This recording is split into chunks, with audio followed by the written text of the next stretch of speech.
Good morning and welcome to Coffee Ann, the longest running panel discussion show in American radio. To make a comment or ask a question of the panel, call 401-766-1240 or email coffee@woonsocket.radio.com. And now, let's join the Coffee Ann panel. Good morning to you. It is time for Coffee Ann here on ON AM and FM. It's Thursday morning, October 24th. My dad would have been 90 years old today. Wow. That's unbelievable, huh? And I'm Joe Callahan. Thanks for joining us. That's Bob Lauder right over there. Hi, Bob. Good morning. Good to be with you. Good to have you here with us. And Dave Richards is here. Good morning to you, Dave. I am? Yes, Hey, what do are. you know? Sue Tessier McKenzie from the Blackstone Valley Call and Times could not make it in today. Work-related things come up, and so hopefully Sue can join us next week. But we will be joined a little later on the Coffee Ann program by Woonsocket Police Chief Thomas Oates. Tom hasn't been on in a little while, so we'll look forward Just to got a having- new contract having from the him. city. Yeah, oh, good, excellent. And Approved had by his the city picture in the council paper? last Monday. So, what'd you say, Bob? Had his picture in the paper. Today? No, Yeah. during last week. Oh, okay, Yeah. yeah. And we'll talk to him about what's going on. There is a story in today's paper. They're doing their annual toy drive, so we'll ask him about that when he's here.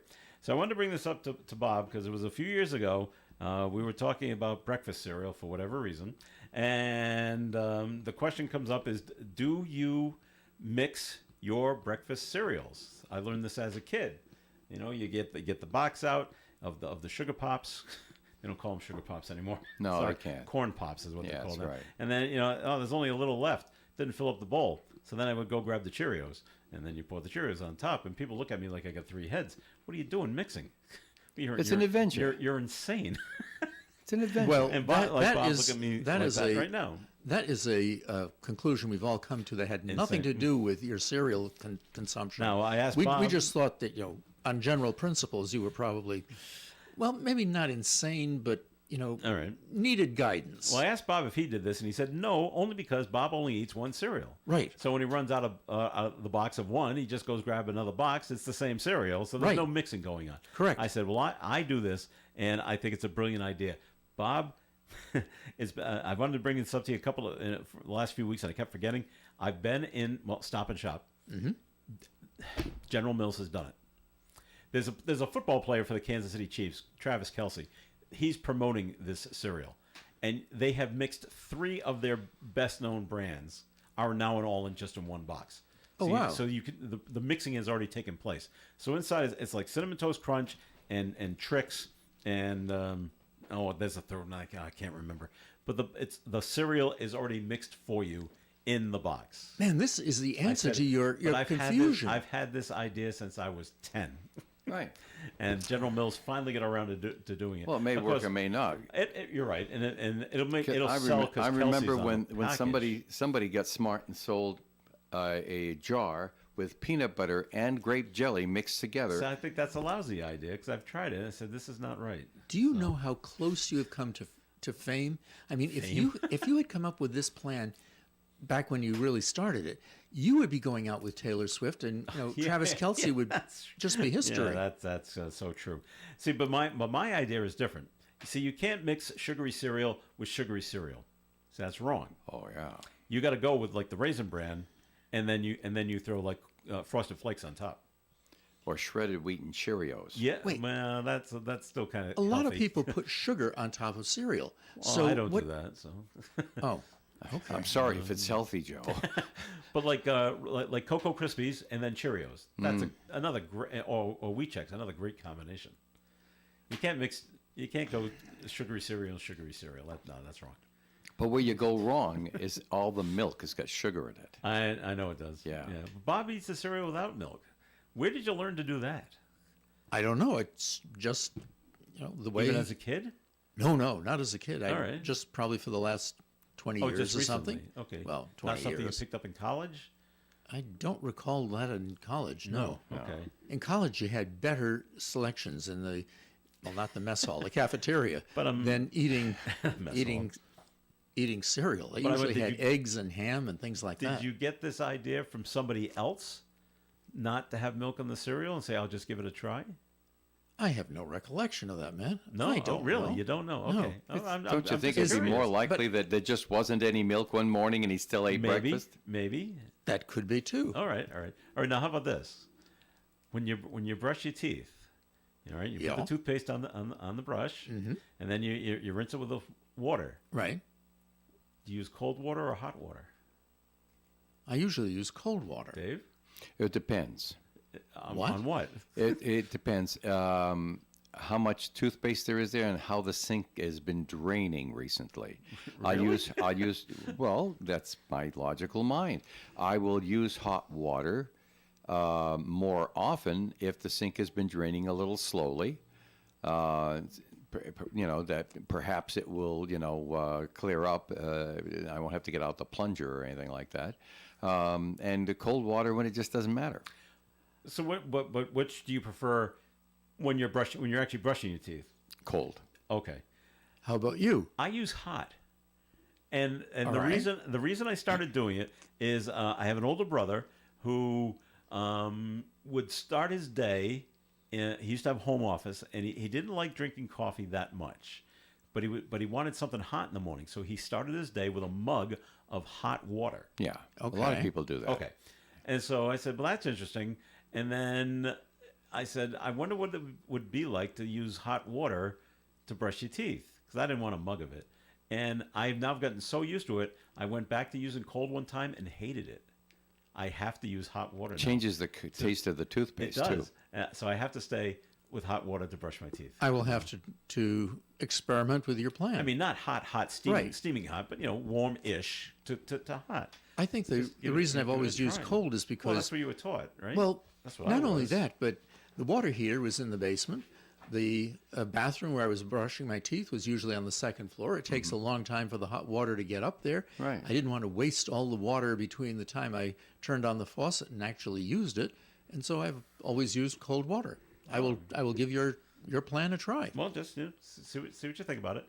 And if it's got to the point where now I wouldn't want to say I'm addicted to it, but I prefer it. You're used now. to it, yeah. I prefer it now, other than the cold water. I just thought that was odd when I went back and tried it. I said, "Oh, I don't like this with the cold water anymore." Do you realize how exciting this show is when we're talking Hey. about Oh, my breakfast goodness. food No. and I'm ready brushing to one's change teeth? the subject let's to the talk about Washington Change the Bridge. channel. No, we're going to change it to underarm deodorant now, Bob. Oh my Come on. Yeah. Just kidding. NPR must have something that's more exciting than No, this. We had a I do story wanna on get- today about the Washington, Washington Bridge, and I did some And- in-depth and- study and on the it. sound Joe. levels. Yeah, because what? they're out there with microphones. They but are. The neighbors are complaining that the sounds are too Well, loud. of course, they have to Oh, do for the the work at destruction. night because the Yes. traffic Oh, is okay. lower, Yes, yeah. and yet people have to try to sleep. Right. Now, where's that story that Officials say there were some instances of the noise reaching 75 decibels, and the contract terms state the sound cannot go past 90 decibels Right. at a residence or an occupied building. Do you want to know what the equivalent sound of those decibel readings are? What is 75 decibels? 75 decibels is the normal sound level for a vacuum cleaner or traffic, which would normally be on the bridge anyway. Do you see how quiet they're making it? Yeah.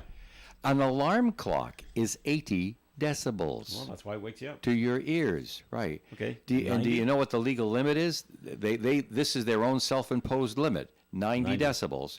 A lawnmower, power tools, blenders, or a hair dryer is 90 decibels. Oh, I don't know about a hairdryer. I'm sorry, that's what it is. This is some a of those are pretty scientific thing quiet. here. This is the scientific thing here. And All that right. those are the common things that we can all picture the sound of, that and what their average volume is. Your mileage may vary, of course. But see, over 85 decibels for an extended period of time can cause permanent hearing loss. So that's actually 90 decibels is actually in the red for extended periods of time. Short periods of time, 30 minutes or so, is not going to cause any kind of permanent, because your ear will just adjust to it, but it will go back to its regular thing. And the other things that are much louder than taking apart the Washington Bridge are snowmobiles, 100 decibels, an MP3 player at full volume with headphones, 100 decibels. And you know how some of the phones won't let you turn it up without confirming that you want it turned up if you got headphones on? 110 decibels is concerts. Except Earth, Wind, and Fire, they're louder. I can attest to that. car They are horns. A car horn is 110 decibels. Is it? Okay. Sporting events, 110 decibels. And a jet plane taking off is 120. And that is dangerous for over 30 seconds. Right. But when So you if went they back to- only got to 75 decibels, they're barely higher than the traffic that would have been on that bridge during rush hour. What's the question, Bob? Well, I was going back to your 90 decibels in a blender. Most people use a blender for 30 seconds, make Yeah, mix a something drink, quickly. yeah, or a But if you smoothie of had to some sort. listen to a blender for half an hour, it It'd would be be annoying. very, very annoying. Yeah. And can you go to sleep with that kind of noise in the background? Well, Well, it depends here's- on how many pillows you put over your head. Well, how about like if you're trying to take like a nap in the afternoon and your neighbor's mowing the lawn with a lawnmower? Can you sleep through that? Usually not. Probably And they're not. measuring it outside the person's house, their dwelling space. So if they have the windows down and they're inside, there'll be additional attenuation. So I can't see how you can take apart a bridge with a construction crew and be any more polite to the surrounding residents. It's just that it's at night. It's midnight. Well, and it's yeah, just yeah. long, And some extended people period just of aren't time, going to so I be wanna- pleased no matter what you that's do, right, yeah. I suppose. But I mean, in defense of the people making these rules and doing the work, I Yeah, think this trying. is exemplary behavior by the people dismantling that bridge. Okay, well, this comes down to you can't please everybody, and someone's going to complain. By the way, No you matter know you know what the decibel level of normal conversation is, like we're having right now? 60? 60. Okay, Yeah. all right. Should I whisper? No, So, Bob, it's like this. that's not going to sound right. No, on that's the not air. going to go good at all. Darn. All right, so Now, that's what about they're dealing what with down about there. decibel levels when you're discussing things like politics? Does that still say it's 60, or does Yeah, that? the- It may approach It may go 75 high. where the bridge was last night. It depends about whether or not the people talking politics are on opposing sides or if they're on the same side. Right. Opposing sides, the decibel level may go up. You know, you're wrong. No, you're wrong. No, you're wrong. Thing. And your mother I would wears think combat that, I would boots. think most people who discuss politics are in opposite camps. I mean, if Not you're nec- if not you're both necessarily. on the same page, what's there to talk about? Yeah, well, you talk about how your candidate did everything right yesterday, and you could all be in agreement. I'm sorry, that How do you was know I wasn't talking about Harris on? She was on CNN last night. right. She called Trump a fascist.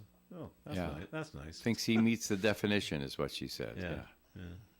We can't talk politics. My wife forbids it. Okay. But she's not Good here. idea. She's not here, Bob. Yeah, Smart but she girl. may be listening. Oh, you'll hear it later. Smart girl, Bob. You married a smart one. Don't talk about politics. My goodness. All right, that man that walked away from the ACI and minimum security at his workplace. Yeah, they found him. They found him. They got him. They arrested him without incident. He made it all the way to West Greenwich. And he was in a hotel room. How did he get the money to rent a hotel room? Got That was me. what I was wondering. That's I don't. Well, he was at a work thing, Right. so he must be they're getting paid, I guess, to work at these outside facilities. I would doubt that they're getting Well, paid you in get cash. yeah, not cash, right? And- Okay. There's a system of remuneration that's within the corrections community. You get credits, Okay. that sort of thing. Yeah. I would imagine that someone provided him with the resources to hire the motel room, and I was just wondering why Or- that same person didn't How's offer this him for an housing imagination, within their own Bob? home. How's this for an imagination? He's out there cleaning up, and he finds somebody's wallet with a credit card in it, Maybe. and he says, think now I have the means to go and take care of myself, and perhaps then afterwards, I'm imagining all of this, and then perhaps afterwards they're tracing this credit card that was reported stolen, and when they look up, they find the Motel 8 in West Greenwich, and say, hey, this person who owns this credit card isn't at that motel. When Chief Oates is on later today, maybe we can see if he wants to pick up Dave as a investigator on the force. I'm thinking more. The guy got a hold of a friend of his and said I could use like $100, and they probably went to an ATM. This is my theory. Got cash for him. Met up with him. Here's $100. See you later. And then Oh, that would be paid for the conspiracy. hotel room. That's right. Paid for the hotel room with cash. How they found out he was there, though, Well, this is all that's better another- than that's my, another my question. supposition, which was that a leprechaun came along and gave him a pot of gold. But Well, I like your thinking, Bob. So. good. All right, we're going to take a break. here on Far the more Coffee and Program. imaginative. And comments and questions can be called in at 766-1240. More of Coffee and is coming your way. Please stay tuned. Woonsocket City Councilor Dan Gendron has served Woonsocket well for years. When Woonsocket needed to replace an antiquated water plant for clean, safe drinking water, Dan did his part to see our new water treatment plant built and become the envy of the state. As council president, Dan saw his duty and did it, working as our mayor when the office was vacant and refusing to take the salary. Later, seeing a vacancy on the council, Dan won the special election to fill the vacant council seat. Now, with 5 of the 7 city councilors not running for re-election, Dan knows Woonsocket will need someone of his experience, dedication, and love of his city to stay on the city council. Whenever he's seen the need, Dan Gendron has stepped up and done what Woonsocket needed to have done. Now it's your turn. Vote for Dan Gendron for City Council. Paid for by friends of Daniel M. Gendron.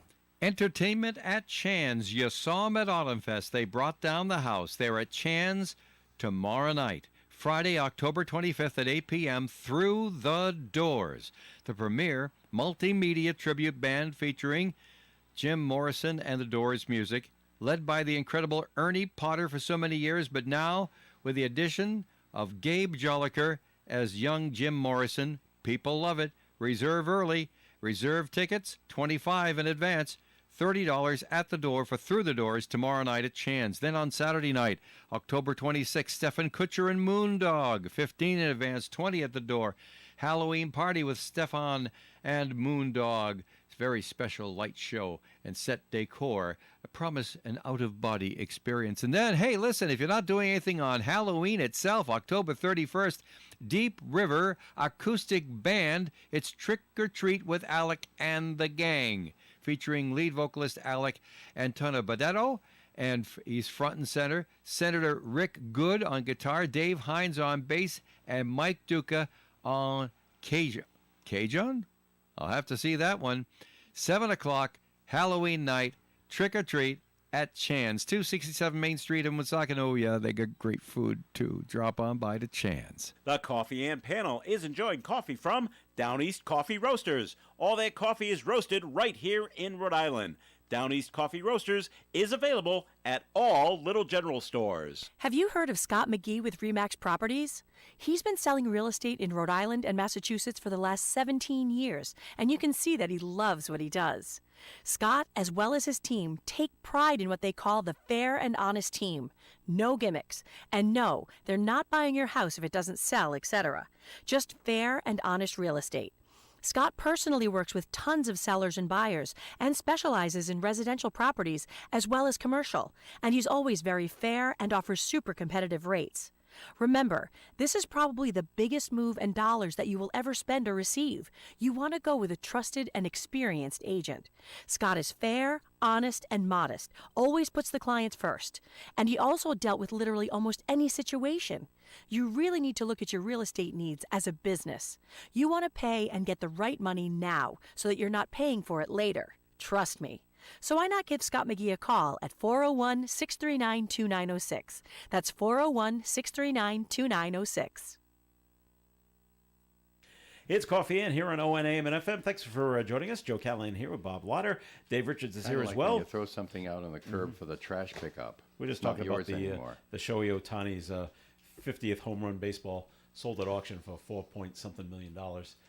Wow. When the Dodgers offered the person, when he caught it, his $300,000 right now if you give it to us. He said no. I think I can get more on the auction block, and he was right. Wasn't there a dispute between various people in the There's a stands dispute as to over who owns it. Who Yeah. owns it? I don't know if that's been decided or not, but I would doubt it. I would imagine that whoever is making the challenge of ownership, now that he knows that the How much it sold for, baseball yeah. sold, will bring a claim against the guy who sold it. even if they split it down the middle, 2-point-something, still a lot more than 300,000. Huh? Yeah. And that's why people go to. That's why people bring baseball gloves to ball games, Bob. Okay. There's only one time I came close. It's not a fashion statement. No. Oh, okay, good. It's to catch the ball. There was only one time I actually came close to catching a home run, but I was in center field at Fenway Park. And What were you doing in center field? That's where the tickets were. They were good Oh, seats. in the Before- stands. before they Stands. blocked- I'm sorry. I not thought on you the were field. Before they itself. blocked them off. I'm not playing, Bob. All right. I'm in the stands. Okay, in all the seats that they block off now. Yeah. But I was sitting there, and Doug Mankiewicz, I remember this, hit a home run. I mean, a line drive, screaming home run, right at us. Yeah. And I had my hands up because I was like in Yeah. the second row. And I said, I'm ready to catch it, but I could determine just how fast this thing was coming. I'm like, Okay. no way. Break your hand. If Yes, it- I'm putting. I didn't have a glove. I put my hands down. I don't know, let some other fool behind me scramble for this thing. So, and they did. They went, but I wasn't going to be part of this. So, that's how much of a baby I am sometimes, Bob. I doubt it. I think it's a But smart move. You don't want to Yeah. break your hand. I knew it wasn't going to be it It's wasn't going to be a intelligent. special 50th home run, 60th home run, but it was just your run of the mill Right. home run. It wouldn't be worth anything. So there's no use breaking my hand over it. So, Okay. all right. I'm not sure it's worth breaking your hand over 2-point-something million either. Oh, that would I break my hand over. Okay. A Woonsocket man has pleaded not guilty to all charges related to a deadly DUI crash back in March. Remember that one, huh? Yes, that killed a man. Is that in, the one in on- that crash? On South Main Street and Providence Street, or No. No, this happened here. Wells and Maple. Vernon okay. and Maple Street. Burnham, I'm sorry, yes. Samuel Adams, 46-year-old, allegedly driving under the influence when he crashed his vehicle near Vernon and Maple Streets in March, killing 71-year-old man Charles Bagley. I believe he was from Pawtucket, and injuring 2 others in the car. Oh wow. So he pleaded not guilty on his charges. He did post bail following his arraignment. And then later on, his girlfriend, who was in the car with him at the time, left the scene, did not try to help anybody in the car, and they found her later, and they charged her with withholding aid. Yeah. Oh, wow. No, withholding aid. So the man, Adams, out on bail, but he's not allowed to drive as a condition of his release at Sure. all. Well, would Okay. you? I mean, seems like a reasonable. Well, it seems so. So we have that story, and then over here in North Smithfield, a man from Woonsocket, 38-year-old Jeremy Iacifano, suspected drunk driver, crashes into a North Smithfield police cruiser. I mean, this hitting another car and then hitting a police cruiser is just you can't be any dumber than this. Well, it cuts down the Injured- response time. But injuring the police officer that was in the car Oh geez. as well. Wow. It's like, oh boy. When did that take You- place? October 19th. All right. So just a few days ago. It doesn't say where in North Smithfield that this took place. But he's been charged with driving under the influence, refusal to submit to a chemical test, operating a motor vehicle without proof of insurance, and obedience to traffic control devices. Run a stop sign? Probably. Run a light? Okay. The officer on the construction detail at the time of this crash. So, Bob, is it an extra charge if you refuse to submit to a chemical test in the Yes. state of Rhode Island? Let's let Bob answer. Oh, I'm believe it- sorry. I believe Bob, it is it is. an extra charge? But at the same time, if you do submit to the test, then that's going to be evidence against you. That's right. And I think that as you know, I don't do criminal work, but it was my recollection that the penalties for refusing to submit were lesser than the penalties for actually submitting and having the results come back and prove that or provide evidence that you are heavily intoxicated. Okay. I will again have to look that up because Well, don't rely on my Well, we're going to my statements I right was going to now. ask the police chief anyway. Good. Is that considered an extra charge? And does that mean then if you go to trial and you're found guilty, you get extra punishment because you refused a chemical test back when you were arrested? Well, each element of a crime carries penalties with it, so that if you have more than one, if you're found guilty, a judge can always say, okay, you have the penalties concurrent. You are sentenced to 6 months in jail on penalty 1, 6 months in jail on penalty 2. If they concurrent, okay, you have a total of 6 months that you could potentially be incarcerated. If they're consecutive, then you have a year that they could be the total penalties for incarceration, because 6 months from January through June, and then 6 months from July through December. But yeah, Okay. Don't get in trouble, man. Oh, is that what it comes down to? Yeah.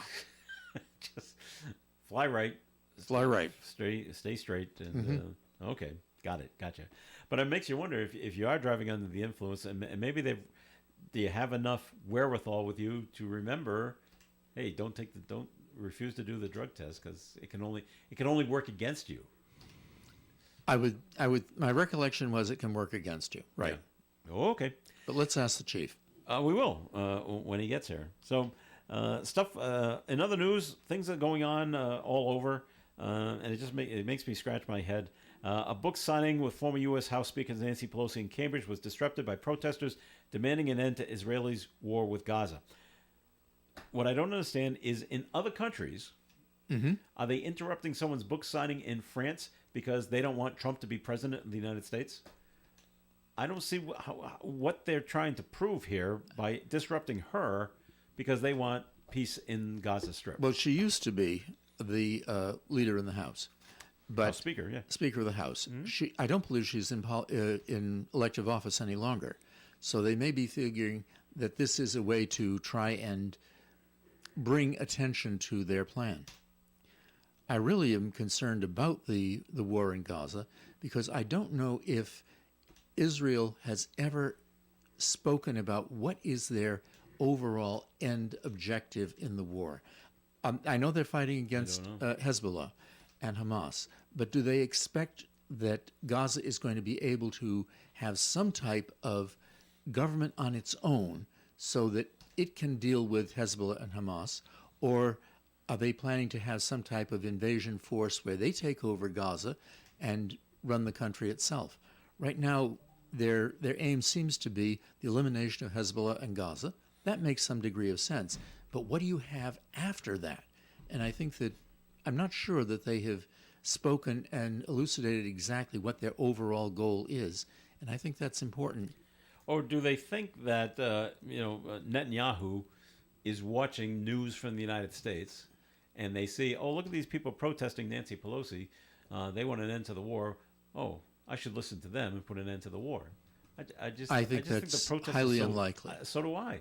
So I don't know what their end game is going. It's not going to get what you want.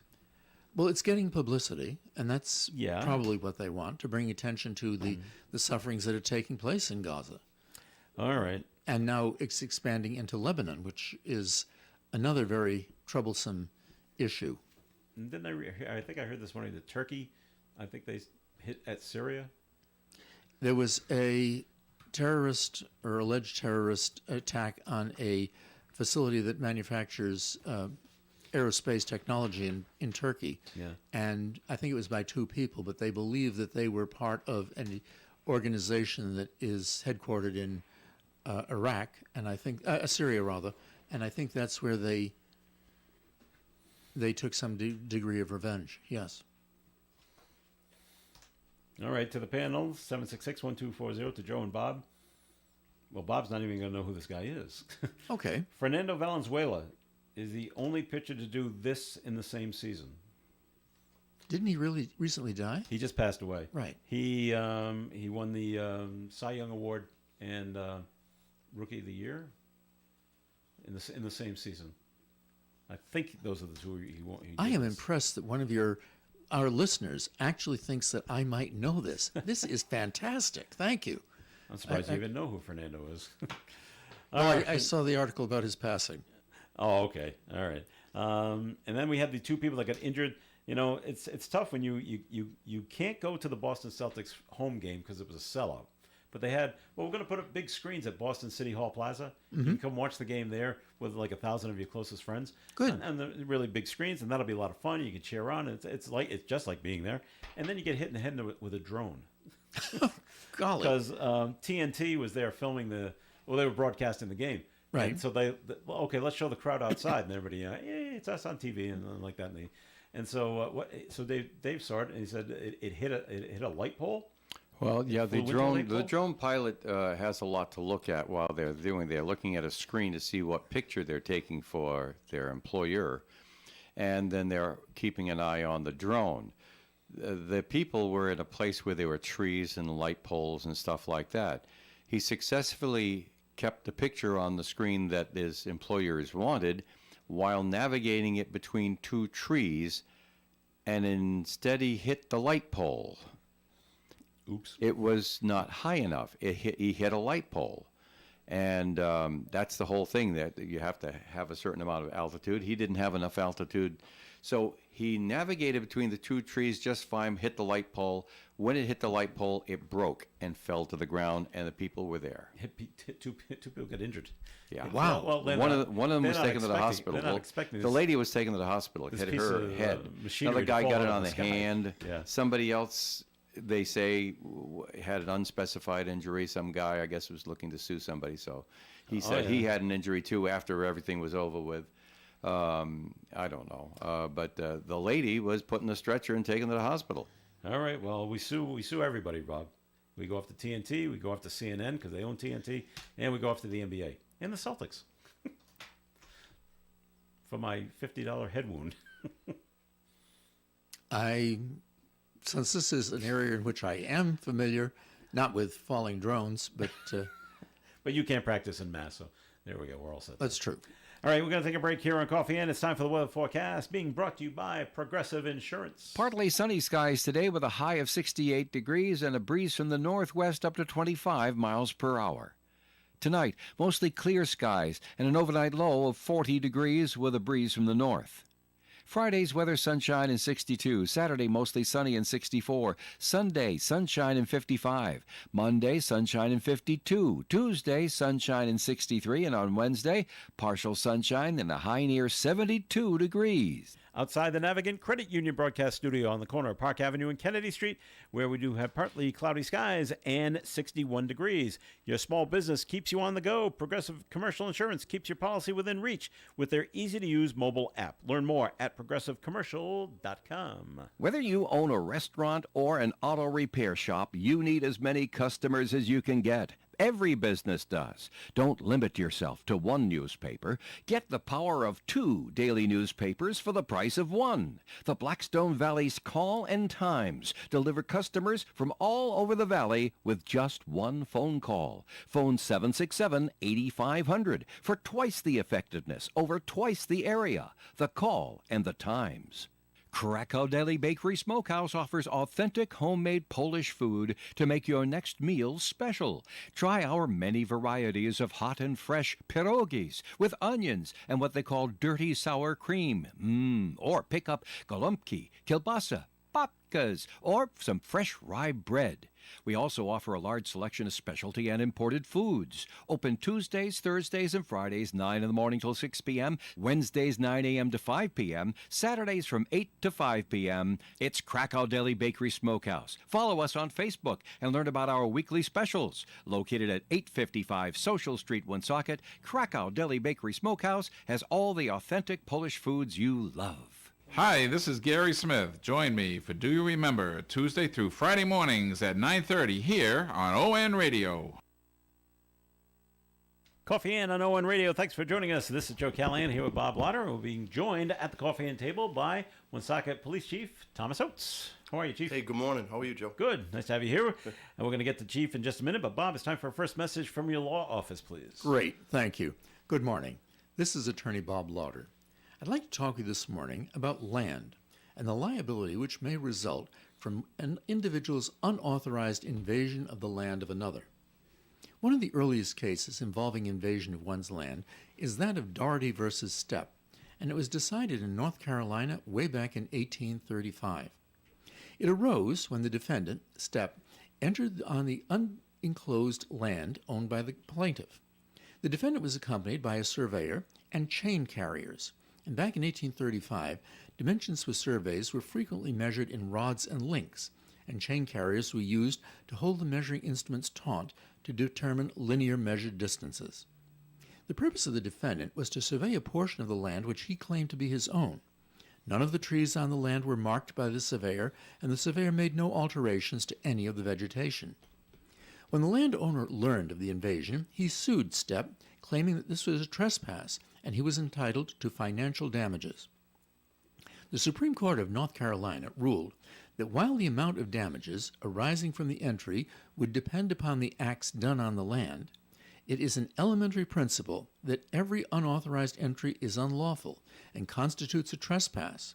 For every such entry against the will of the possessor, the law infers some damages, if nothing more than treading down the grass or herbage, or as here, the shrubbery. If you think my office may be of assistance to you in legal matters, please call me for an appointment. My name is Bob Lauder. My telephone number is 762-4550. And the disclaimer. The Supreme Court of Rhode Island licenses all attorneys in the general practice of law. The court does not license or certify any attorney as an expert or specialist in any field of practice. Thank you. All right, Bob, thanks. And before we get to the important things with the chief, do you want to weigh in on the whole mixing of cereal in the morning, or what kind of water you use when you brush your teeth? This has been an exciting So I morning was until just you gonna got here, say- man. I was going to say, these are going to be trick questions. They're not trick They're questions. No. Do you eat cereal in the morning? I usually don't. You I don't? I do once in a great while. Normally, my morning breakfast is a hard-boiled egg. Okay. That's about it. The question was, if you eat cereal and the box empties, but you haven't filled the bowl, do you mix the cereal with other cereal? Not the same cereal, but something different. I've never done that. Never done. No. Well, So I've done that since I was 10. no. So All right. When you NPR, by the way, is running a program right now about the sex life of grasshoppers, which is almost as interesting is this as going this. to come up at the end of this show? No, it's not. No. No. Okay. And the other one was, when you brush your teeth, do you use hot water or cold water? Cool. I use hot. Try it. There's sometime. always one guy in the group That's who's gotta be different. just a little bit different. Oh, you can make the argument that do you shave with cold water or do you shave with hot water? Well, you shave with hot. Not all the time. In hot weather, you're supposed to shave with cold. I didn't know that. Yeah. Why? Because this is the way it reacts on your skin. Yeah. It's a big thing in the military guys. That's where I had heard learned it it? from, was military guys, especially when in hot places. Wow. Okay. I'll have to try that next summer. Yeah. All right. Kudos to the Woonsocket Police Department, because I always enjoy when I get to see them in action. And this happened at Autumn Fest. And when police officers are not readily visible, they come look. The patrons come look for us people in the orange to tell us something's going on. Okay. There's a man that was near the main stage and drunk, yes, and drinking right out of a vodka bottle. We got to get the police involved in this. So I went and found somebody in another orange. I said, go find a police officer and bring him over here, because we get someone that's drunk and drinking out of a bottle. And we had other people coming up to me. Yes, we know about him, and we're working on getting the police. But now he's on the move. I was like, no. And he's walking over to the kids area. And then I lost track of him because I was waiting for a police officer to come to me. And so one shows up. I said, well, he's going this way. And so let's go. He's wearing a red shirt with black sleeves. That's what and he was kind of an older gentleman too. So we start walking towards Kids Fest, and more parents are coming up to us. Hey, there's a drunk in Kids Fest drinking out of a vodka bottle. They're like, great, where did he go? Oh, okay, he's going this way. So we keep walking towards Kids Fest. The police officer actually said to me, he goes, when we catch up to him, I'll be flipping on my body camera, so you may be on film. Fine with me. Okay. We keep going. Doesn't the police officer see the guy before I do? He goes, is that him? And he points up ahead. Red shirt, moose insignia, black sleeves. That's him. He goes, I got it from here. So I stopped, and he kept walking, and went right up to the guy. And the first thing he did, when he reached him, he said he had him sit down on the ground. I said, oh, so smart. Now he can't make a run for it. And then he called for his other police backup, and then they all came. I was like, I was just so impressed at how they do it, and no big fanfare and no yelling, no running around, no fighting, and they took care of the situation. So congrats to your police officer. I don't have a name, which I'm sorry I don't. No. But they worked out well. I appreciate that, and there's a lot of that goes on every day that goes unnoticed.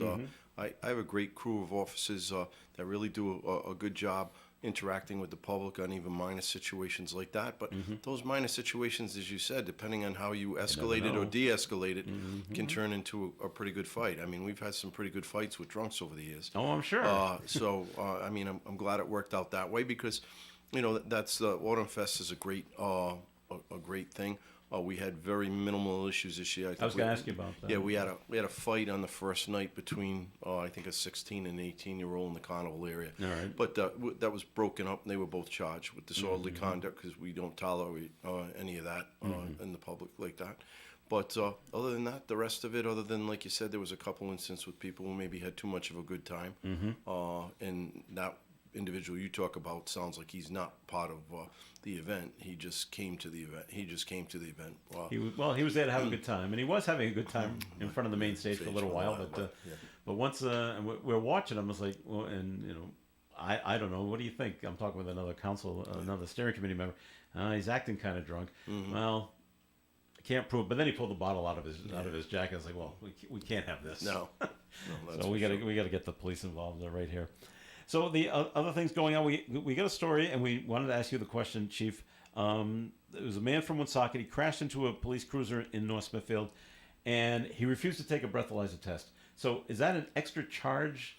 Is that a law that you have to take a breathalyzer test? Yeah, well, if you don't, there's some automatics that are involved in it. And refusing to take the test does not prevent you from being still charged with driving under the influence. So there's a refusal component of it. So in that case, I'm going to assume what happened is he would have been charged with the offenses regarded to refusal to take a test. And that kicks in if you don't take it. It's like an automatic 3-month suspension, a certain amount of fine, a certain amount of community service and that. But normally what happens on that, even though they've refused, and even if they refuse to cooperate with the SFTs, field testing or whatever it is, we can charge with observation. You know, train police officers on their observation, their actions, the crash itself. So they would be charged in the district court with driving under the influence, and then they're charged in the traffic tribunal, the refusal, which is a civil penalty, and that's for refusal to submit to a chemical test. All right. Got all that, Bob? Yep. Makes sense? I'm sure Bob Makes knew that. sense. No, I don't. As I do very little criminal work any longer. I haven't been to traffic tribunal in probably 20 years. Yeah, well, okay. Other things going on. Oh, we had the bank robbery down on Diamond Hill Road just a couple of days ago. Yeah. Brazen, right in the middle of the Yeah, afternoon. it's still under investigation, but the person came in fully masked, hooded up, and we asked the public if anybody has any idea who that might be. We put out to the media outlets the pictures that we had, where it was pretty well covered with gloves and that. I saw those pictures. And one of the pictures, one of the pictures shows a fairly good shot of his pants and shoes. So sometimes with that, we'll find out. But luckily, there was no violence involved. He went in and made threats and made demands, but there was no weapon shown. But it's still the folks at the bank. It's troubling for them, obviously, and they did it by the numbers, the way that they needed to do, the way that they needed to go about it, and collected the information that they had and gave it to us. And in fact, they were very grateful. They came into the police station yesterday afternoon. Sarah, the assistant manager, and they had brought food in because they had some type of a customer appreciation day, and they had leftover food, and they brought it down to the police station. So she came and visited us. But if the perpetrator passes a note to the teller in any kind of scenario, and he says, "I have a gun," is that? And maybe Bob can answer this too. Is that considered still armed robbery, even if he doesn't have one? Well, it's not considered armed robbery, but it's a robbery because you're taking something from either force, fear, or intimidation, are the basic principles of a robbery. You don't need to have a weapon. If I came into this office and said to you, "Give me your wallet, or I'm going to hit you in the head with that vase," or I do have a gun and I'm going to shoot you, or I'm going to hurt you. Give me that. And the only reason you're giving me your wallet is you're assuming that I'm possibly going to do that to you. Right. So that constitute it's an additional charge. If they had a weapon like that, we would charge them in addition to the robbery, possession of a firearm while committing a crime of violence. So that it would be an addition. It would be more charges on top of it. All right. Now, if the bank had outside cameras, there was also a possibility that they might have gotten a license plate number for an escape vehicle or something like that. They had some outside cameras, but he came on foot across from Diamond Hill Road. We didn't locate. We didn't locate, but we did check, and that's one of the things that we obviously do. We check the surrounding area, surrounding buildings, seeing if anyone has Ring cameras or anything to that. So it's still an active investigation, just a couple days old. I'm confident at some point we'll find out who it is. Does the Woonsocket Police, on a semi-annual basis, do you have meetings with the banks and the credit unions just to go over this is what you should do in a bank robbery attempt? No, they basically have their own protocols, and it's all the same. It's universal. I mean, if they requested that from us, we certainly would do that. But I mean, it's changed over the years. When I started back in the '70s, it was as soon as the perpetrator comes in or whatever it is, hit the panic alarm or whatever it is. And then the problem with that is the potential of creating a hostage situation really goes up. Police arrive on scene. Now the bad guy is still inside, especially back in the '70s. Everyone they were all armed robberies. A lot of times with shotguns, and they would just take over the bank. And then now you've got a situation. So the bank's philosophy basically is cooperate with whoever it is. Let them get out, Let 'em leave. and then contact the authorities. Now, I thought in the past they used to have packages of bills, Die which packs. would right, and also I would imagine that now that tracking devices are so small, that a tracking device could be put into a package of bills as well. That is new technology, and actually it's on my phone. That if they do certain banks, there's a system that's out there that it's basically microchips. They're the same size. I mean, they're like air tags. So the issue is you have to make sure that whenever you're giving in for money, that air tag is included in whatever stack of Right. bills that there is. And usually in drawers, they try and do that like they did in the old days. It was die packs, where they'd get a die pack in, and when they pulled it out of the drawer, it would begin a mechanism that it's going to go off in 3 minutes or 4 minutes or whatever it is. But these tags are GPS, and we haven't had one since I've been up here, but in Providence, a couple of different robberies that we had, it worked out where they had the air tag. All right, we're going to take a break here in the Coffee and program. More coming up with Woonsocket Police Chief Thomas Oates. But Bob, time for a second message from your law office, please. Thank you. Good morning. This is Attorney Bob Lauder. I'd like to talk with you this morning about a different type of invasion of land, and that is an invasion which does not affect the soil at all, but rather the area above the soil. Back in 1925, a man named Sutherland was out hunting ducks. He was standing on land of a friend, but he was aiming at birds flying over the land of Heron, and he fired his Winchester shotgun across Heron's land. Heron brought suit in the courts of Montana, claiming the unauthorized trespass on his land. Sutherland defended his action by claiming he never physically invaded the land of Heron, not even to pick up the ducks that he shot. The Supreme Court of Montana agreed with the landowner. It wrote that when a defendant fired a shotgun over the plaintiff's premises, he was interfering with the quiet, undisturbed, peaceful enjoyment of the plaintiff, and constituted a technical trespass of the land. The court wrote, "The airspace, at least near the ground, is almost as inviolable as the soil itself." Quoting William Blackstone, a jurist in the early 1800s in England, the court wrote, "Land in its legal significance has an infinite extent, upwards as well as downwards. Whoever owns the land possesses all of the space upwards to an infinite extent, and that is the maximum of law." Although Mr. Blackstone lived in an era which never envisioned airplanes, the Court of Montana in 1925 probably never considered air travel over one's land.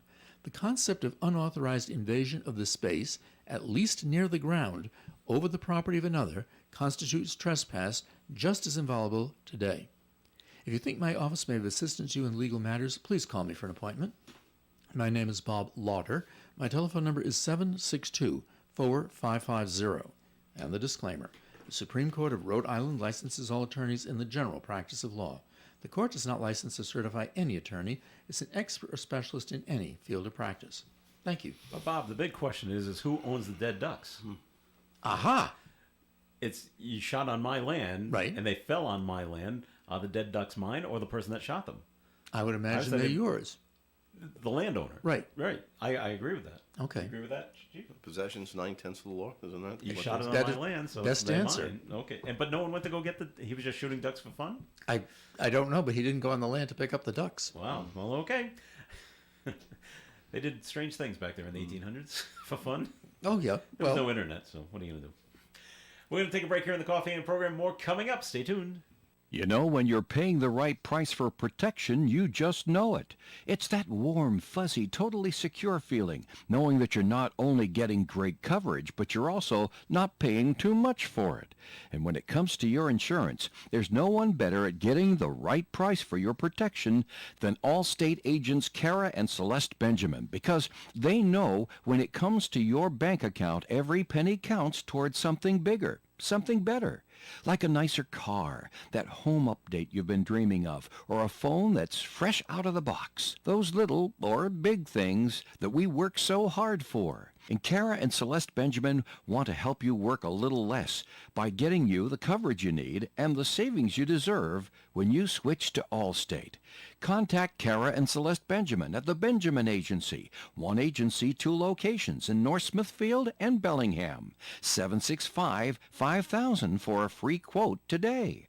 Allstate, you're in good hands. And you're in good hands with Kara and Celeste Benjamin at the Benjamin Agency. Savings vary based on the average annual savings reported by new auto customers surveyed in 2019 who switched to Allstate. Are you ready to unleash your creativity and connect with nature? Welcome to the Honey Shop Academy, where discovery meets delight.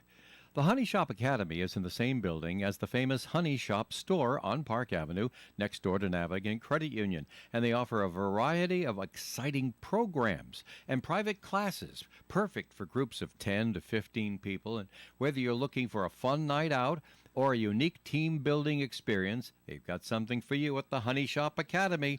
Join us for unforgettable paint nights where you can sip on your favorite beverage and let your inner artist shine, or unwind in our serene meditation and sound baths, perfect for rejuvenating your mind and spirit. Experience the joy of learning together at the Honey Shop Academy on Park Avenue in Woonsocket, where every class is sweet and every moment is memorable. Celebrate St. James, CYO, and Youth Ministry in Manville, Rhode Island. In honor of the parish's 150th anniversary, a CYO and Youth Ministry open house reunion will be held on Sunday, October 27th from 1 to 4 p.m. in the parish gym.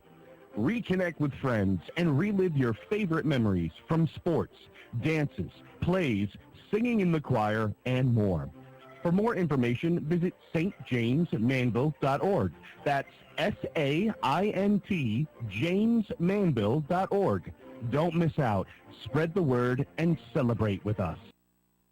It is Coffee and on ON Radio. Thanks for joining us. I'm Joe Callahan here with Attorney Bob Lauder, Woonsocket Police Chief Thomas Oates, and I wanted to get your opinion on this. You must have been so proud of how they handled things. This is down in Providence. He used to be a Providence police officer with the whole Christian Barmore situation, with him ranting and raving and calling them racist and unprofessional, and then they released the body camera footage, and it turns out it was him.